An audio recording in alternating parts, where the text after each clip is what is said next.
C'est une personne qui nous a interpellés pour nous dire que Jean-Louis avait subi 3 tempêtes au mois de décembre. Et on s'est dit, cette personne, on ne peut pas la laisser seule. On va agir pour Jean-Louis. C'est quoi cette association Les Artistes du Cœur?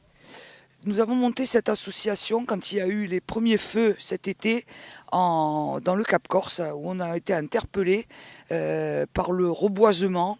Qu'est-ce qu'on pouvait faire au sein de la Corse pour aider la nature et les gens dans le besoin. Là, je lance un appel aux gens de Balagne, les gens qui sont sur place, montez voir la bergerie et si vous avez des questions à nous poser, n'hésitez pas à nous appeler ou à passer en message privé sur notre association. On sera toujours là pour vous répondre. Ça représente à peu près combien de matériel aujourd'hui? Ici, il y en a à peu près pour 3 000 euros. Il y a quoi comme matériel? Comme matériel, il y a toute les tôles pour la toiture et une palette de ciment. J'espère qu'il y aura beaucoup de monde aussi qui va l'aider. Moi, je ferai mon possible d'essayer de retourner encore. Ah, vous allez revenir? Ah oui, je vais revenir encore. S'ils ont besoin matériel. encore avec du matériel, oui. D'accord. Il y a ETS Luciano aussi qui me donne une palette de planches de Porto Vecchio. Voilà. Après, je ramènerai encore du ciment s'il faut. Noi oggi siamo qui, come saremo qui domani, perché Jean-Louis lo ritrovo iso così per lavorare. Abbiamo rimesso tutto un ballo su quello qui e per fare os adeptos che l'abbia una rotta per gli animali. Nous, avec la section Corsica Libera Balagne, on essaye d'être présent sur le terrain. Après, je sais qu'il y a des associations. Il y a une association qui est présente aussi aujourd'hui et qui était là la semaine dernière pour lui venir en aide. Il y a pas mal d'associations et nous aussi, et de gens dans des sections comme Corsica Libera ou Femagorsica, qui essayent d'aider la population au niveau local et d'être présent sur tous les terrains. On a montré encore une fois que la Corse, par sa force de mobilisation, a répondu présent, notamment lors des incendies de Cerviogne et encore aujourd'hui. Et je pense qu'on a fait encore une fois la démonstration que cette force de mobilisation, seul le peuple corse peut être présent.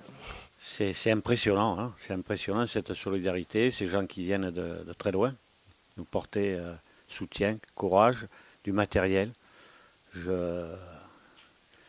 Il est très difficile pour moi de dire ce que je ressens parce que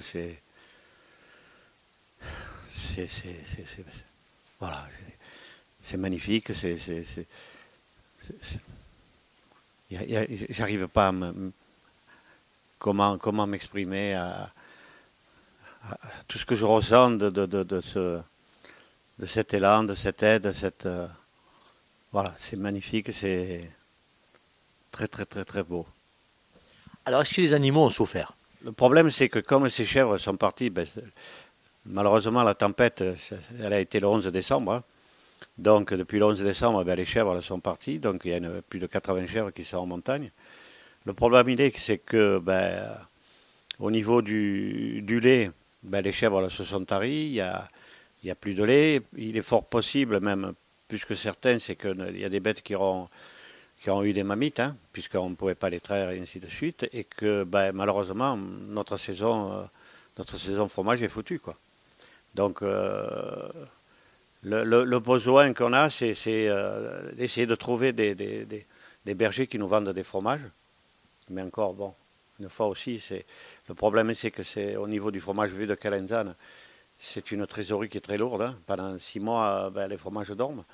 Moi, je ne demande pas l'aumône, hein, mais s'il y avait une possibilité, soit même avec des banques qui peuvent nous aider à avoir une trésorerie et puis au fur et à mesure de rembourser cette trésorerie par rapport aux ventes des fromages qu'on ferait, bien sûr, je suis ouvert à toutes les possibilités d'aide et voilà quoi.